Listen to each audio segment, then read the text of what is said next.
influencer yang kemudian memelihara harimau, kan nggak banyak orang tahu itu bukan harimau Sumatera, itu harimau Benggala gitu. Apakah boleh dipelihara oleh orang awam seperti kita misalnya? Tapi banyak kemudian yang menyatakan bahwa kalau dia bisa kenapa enggak? Saya kan punya duit juga. Lu punya duit, lu punya kuasa. Karena nggak boleh begitu mestinya dalam konteks konservasi. Betul. Gitu.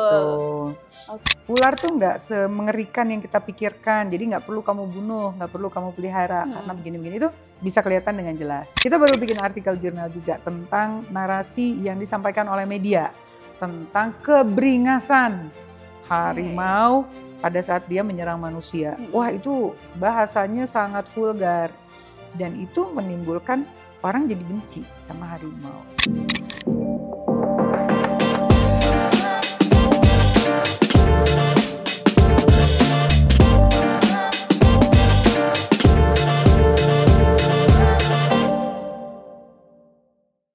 Masih sub apa ya?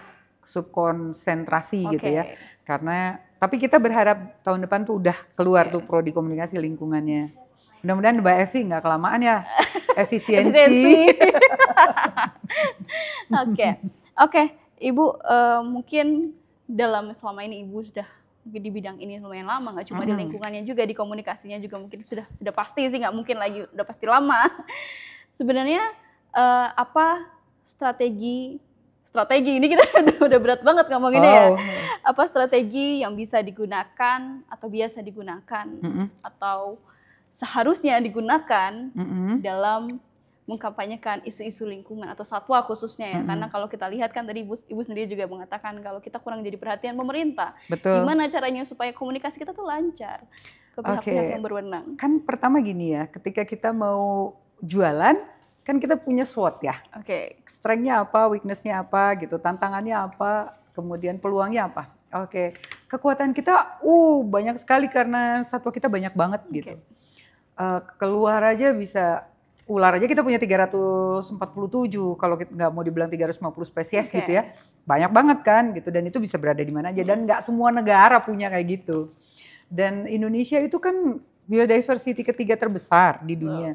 Itu udah jadi satu kekuatan, harusnya itu jadi satu hal yang menonjol gitu ya. Oleh pemerintah kita tuh harusnya itu yang dijual.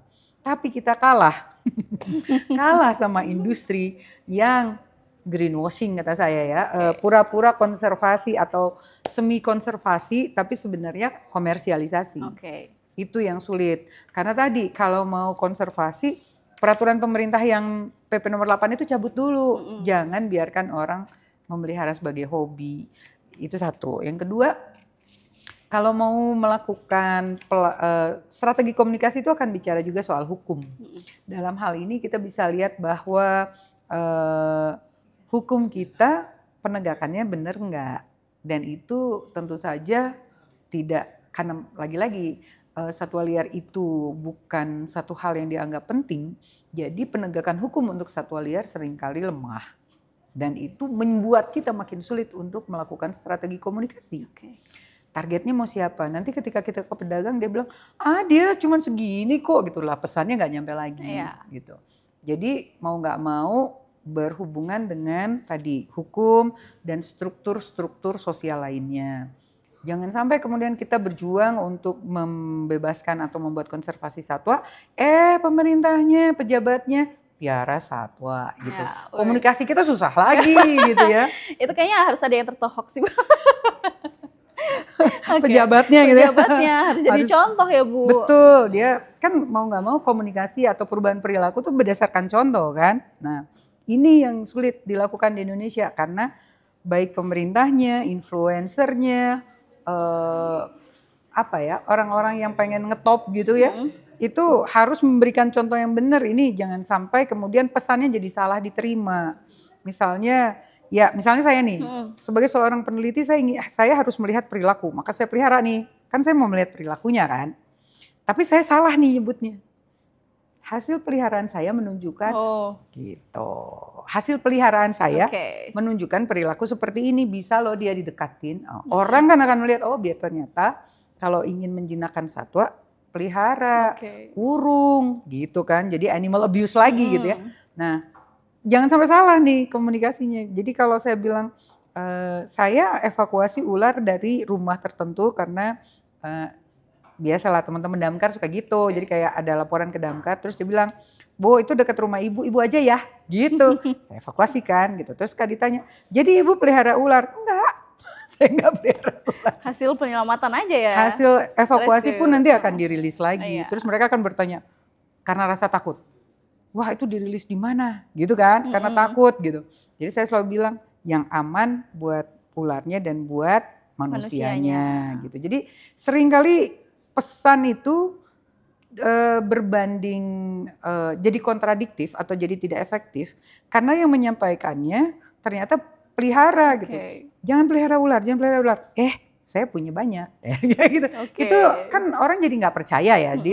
Dia ngomongin jangan pegang seperti ini, tapi di dalam kehidupan pribadinya sendiri dia pelihara itu. Kalau kita bicara dari sisi komunikator aja udah nggak cocok. Jadi kalau kita bikin strategi ya pertama komunikatornya harus kredibel. Pesannya harus jelas. Ada dukungan dalam menyampaikan pesan harus ada dukungan hukum. Jangan sampai kita kampanye tapi hukumnya tidak mendukung kampanye kita gitu. Targetnya harus jelas. Bicara ke anak-anak sama ke ibu-ibu pasti beda. Dampaknya harus kita ukur. Nah kira-kira gitulah. Medianya harus jelas juga gitu. Jadi ini kalau kita bicara mah berdasarkan unsur-unsur komunikasi ya. Semua harus berjalan sesuai, tapi lagi-lagi bantuan hukum itu penting gitu. Jadi jangan sampai kemudian oleh hukum sudah disita, lepas kita nggak tahu berikutnya ya. Iya. Enggak lah ya, itu di Konoha. Itu nggak mungkin di sini. Enggak. Oke, Ibu sudah jelasin ke kita gimana strateginya. Ternyata peran kita sendiri sebenarnya kalau kita mengkomunikasi dengan baik, tapi kalau dukungan dari APH ataupun dari pemerintahnya nggak baik juga jadi PR ya Bu. Jadi susah kan jadi mau nyampein kebenaran. Bisa tapi panjang. Oke. Nah Ibu mungkin dari yang selama ini Ibu lakukan, ada nggak sih metode tertentu ataupun mungkin strategi yang pernah Ibu lakukan itu berhasil? Sampai kemudian berdampak. Ini mungkin melihatnya agak beda ya. Kita bikin pelatihan misalnya gitu, pelatihan tertentu berhasil. Contoh adalah kalau kita sedang melatih bagaimana penanganan ular misalnya gitu, ke satpam. Dari satpam yang tadinya kalau ketemu ular mukul, sekarang kalau satpam ketemu ular nggak, dia nangkep bisa lepas gitu. Atau kalau dia takut dia nelpon saya. Itu langsung yang damkar tadi juga ya Bu, kena komunikasi lingkungan itu kayaknya. Tapi itu versi kita ya, karena ternyata kadang-kadang orang lebih tertarik ketika melihat langsung praktek gitu. Tapi itu hanya bisa dilakukan untuk satwa tertentu. Nggak bisa semua satwa juga kita datangkan misalnya gitu. Menangani harimau gitu nggak bisa gitu. Jadi memang pendekatan yang paling bagus tadi pelan-pelan dari terus intensif, bukan insentif. Beda kalau itu. Kalau itu kaitannya sama efisiensi. Jadi untuk satwa-satwa tertentu yang bisa dihadirkan itu lebih cepat membuat mereka jadi paham. Misalnya tadi ular tuh nggak semengerikan yang kita pikirkan, jadi nggak perlu kamu bunuh, nggak perlu kamu pelihara karena begini-begini, itu bisa kelihatan dengan jelas. Dan memang ada momen-momen di mana pelatihan ular tuh sangat gencar gitu. Nah nggak mungkin lah pelatihan pelatihan satwa-satwa yang sifatnya, tapi ular bisa kita katakan buas juga ya. Tapi nggak mungkin juga pelihara misalnya buaya gitu kan, agak susah. Paling kesadaran bahwa nih loh kalau di kandang melihat burung di kandang itu kan kita nggak bisa kemana-mana gitu. Salah satu yang paling bagus menurut saya ada lembaga-lembaga konservasi yang memamerkan satwa-satwa yang terluka akibat manusia. Misalnya orangutan heaven gitu ya. Tapi kan jauh itu di Medan gitu ya. Itu orangutan heaven kan ada beberapa pulau-pulau yang diisi oleh orangutan yang tidak bisa dilepas liarkan karena ulah manusia. Baru mati satu ya orangutannya. Yang matanya buta karena ditembakin pakai peluru angin. Yang Hope itu bukan? Itu di Aceh ya Bu? Pagoh gitu. Jadi itu orangutan besar yang lama tinggal di kebun sawit, kemudian ditembakin oleh pemburu, tidak mati-mati tapi jadi buta. udah nggak bisa lepas liar, akhirnya dibawa ke orangutan heaven, baru mati itu. Nah, kasihan. Iya kasihan juga gitu, ngerti? Tapi untungnya ditaruh di situ gitu ya. Tapi itu bisa jadi edukasi yang bagus gitu. Termasuk juga salah satunya PKEK, Pusat Konservasi Langkamojang. Itu kan dia memamerkan satwa-satwa yang terluka dan tak bisa dilepas lagi akibat ulah manusia. Ada burung Garuda yang Garuda tuh elang Jawa. Mungkin orangnya Garuda beneran nanti. Garuda mana di sini nggak ada. Ada. Mungkin nanti kiranya ada ini, ada lambang Pancasilanya gitu ya. Nggak, ini Garuda elang Jawa yang dia nggak bisa terbang lagi karena dicabutin si bulunya. Jadi dia kalau terbang tuh nggak seimbang. Itu udah ditaruh di situ. Kemudian ada beberapa elang lagi yang kakinya patah atau pundaknya keserempet peluru. Nah kayak gitu-gitu itu dengan narasi tertentu itu kan bisa menggugah ya. Nah kadang-kadang penting narasi itu untuk menyampaikan kepada masyarakat bahwa kita tuh nggak perlu pelihara satwa karena mereka punya peran dan fungsi di alam gitu. Nah kalau bicara soal narasi, nah, saya dan Bapak ini. Kita baru bikin artikel jurnal juga tentang narasi yang disampaikan oleh media tentang keberingasan harimau pada saat dia menyerang manusia. Wah itu bahasanya sangat vulgar dan itu menimbulkan orang jadi benci sama harimau. Jadi antagonis kesannya, mungkin kayak kasus buaya menerkam gitu. Benar. Membunuh nelayan yang sedang mencari ikan. Kesannya kan nelayan, memang nelayannya pahlawan gitu ya. Tapi buaya ketika makan nelayan, ya itu fungsinya buaya gitu loh. Emang perilakunya buaya cari makan juga kan dia. Nah, kekejaman atau narasi yang negatif terhadap satwa liar itu menimbulkan antipati kita terhadap satwa liar. Gitu. Kebencian ya Bu? Kebencian, ya nggak perlu juga memuji-muji ini keren loh dia pahlawan, nggak gitu juga sih gitu.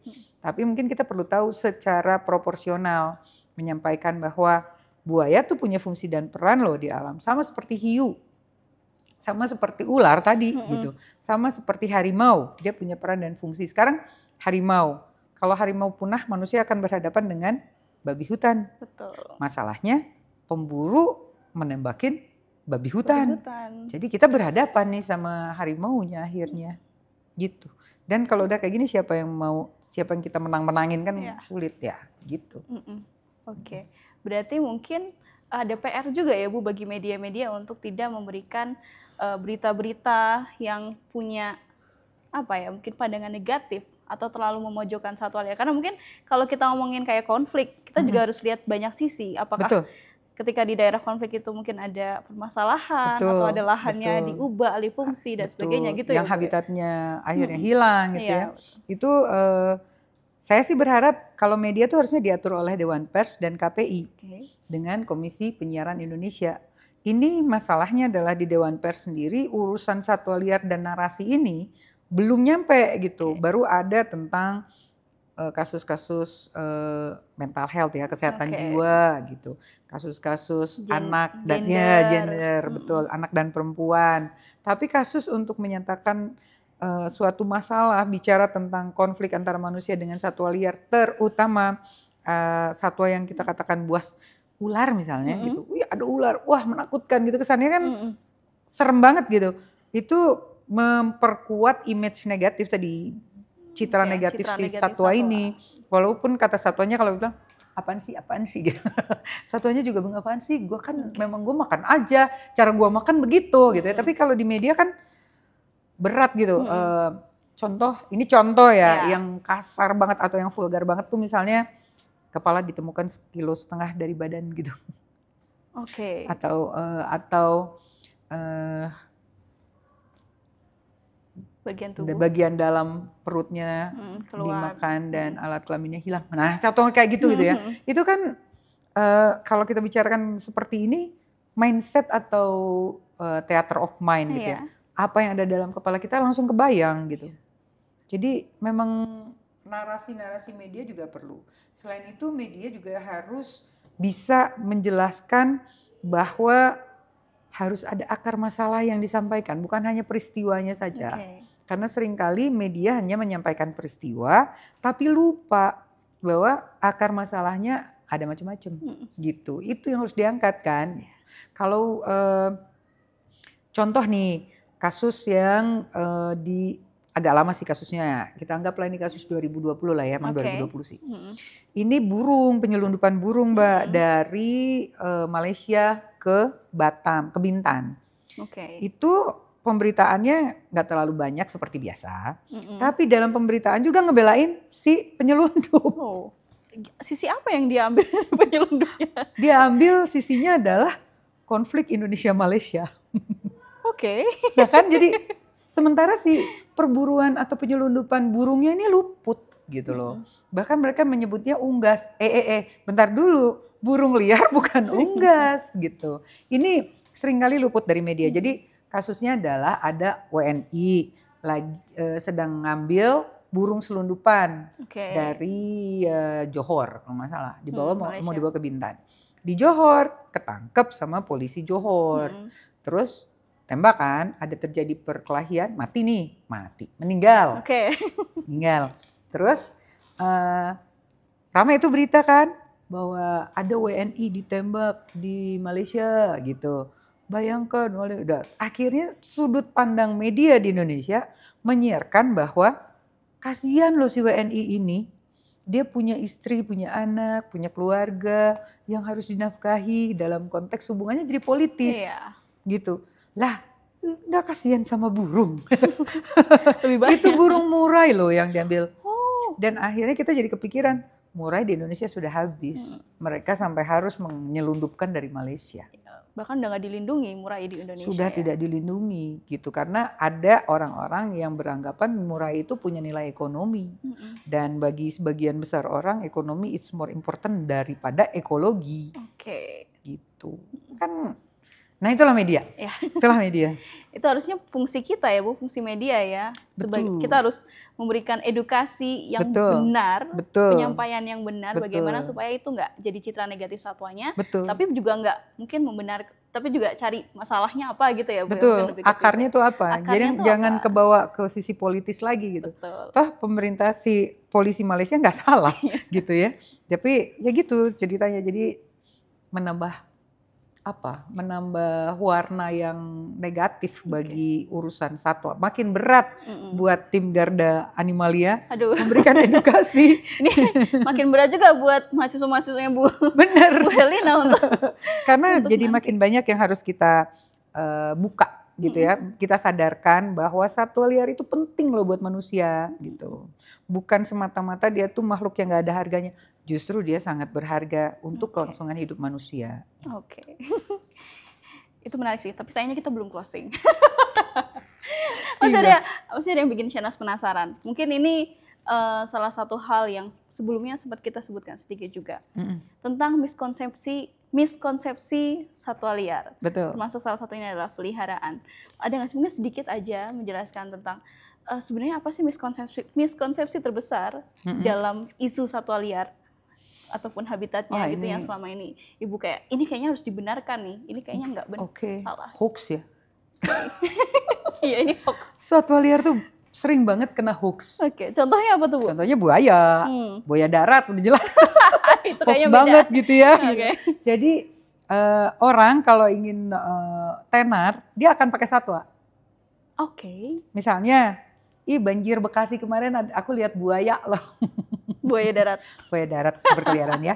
Nah, contohnya kayak gitu. Jadi banyak banget hoax. Ini miskonsepsi ya. Banyak banget hoax karena manusia nggak paham sebetulnya satwa itu kayak apa. Lagi pula orang Indonesia tuh hobi banget sama sesuatu yang sifatnya mitos gitu. Atau sifatnya spiritual, tapi yang spiritualnya akhirnya jadi hoax lagi gitu. Misalnya gagak gitu.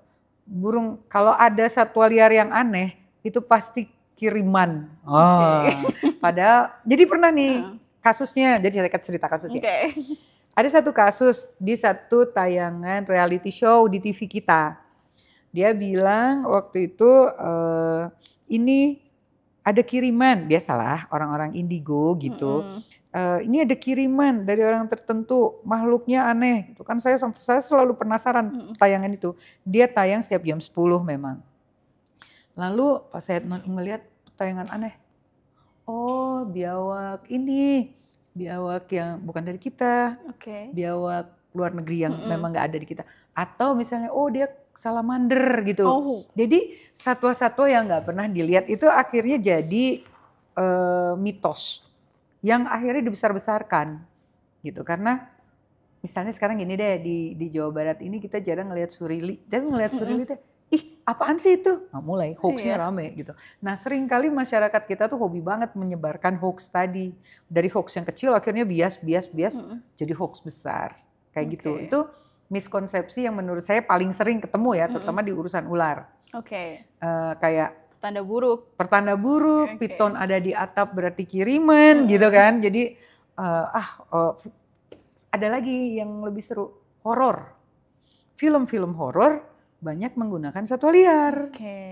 Dan karena banyak satwa liar itu akhirnya image penonton makin buruk aja pada satwa liar. Itu yang menyebabkan citra negatif terhadap satwa ya Bu. Betul, dan film horor banyak banget kan di Indonesia dan banyak banget penontonnya gitu. Dan coba deh dilihat, misalnya ada film tertentu, anggaplah kita sebut Mangkujiwo gitu. Itu kan di Jawa ya. Tapi kalau Mbak Sahnas perhatikan, dia ada ular di dalam tayangan itu, dan itu adalah ular dari Papua. Itu tim produksinya dapat dari mana ya? Itu satu hal Mbak. Dari mana dia dapat?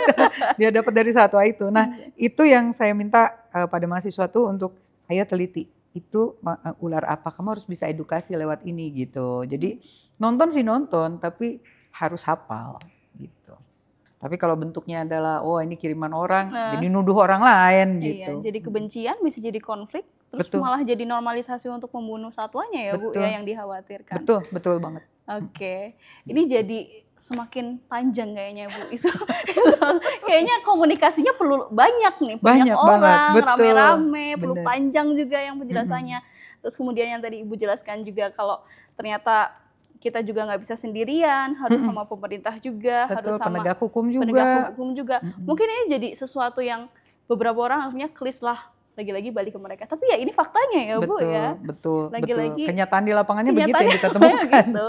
Mau kita sebut kerja keras apapun, ketika mungkin pemerintahnya atau pejabatnya melihara susah. Iya susah ya Bu. Contohnya nggak baik udah. Terakhir Ibu mungkin sebelum kita closing. Jika harus menyampaikan satu pesan penting terkait dengan satwa liar, mungkin sekaligus harapan Ibu juga. Apa yang akan Ibu sampaikan? Kayaknya nggak bisa dalam satu kata ya, nggak boleh dalam satu kalimat deh. Gitu ya. Ini dispensasi deh. Mungkin kita bisa lihat bahwa cinta yang salah itu menimbulkan petaka. Mencintai tidak harus memiliki. Itu cocok banget lah buat satwa liar. Jadi, yuk kembalikan satwa liar ke habitatnya.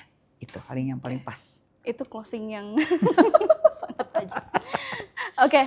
Terima kasih banyak Ibu. Sama-sama. Kawan satwa, kami harap kawan satwa bisa menangkap apa yang kami sampaikan ya tadi ya dengan penuh cinta. Karena kali ini cintanya beneran. Nggak cuma cinta yang salah, kita cinta sama satwanya, kita cinta juga sama manusianya. Karena kita harap hidup manusia dan satwa bisa berdampingan. Kecuali kalau pengen kiamat lebih cepat. Nah itu lain lagi. Itu.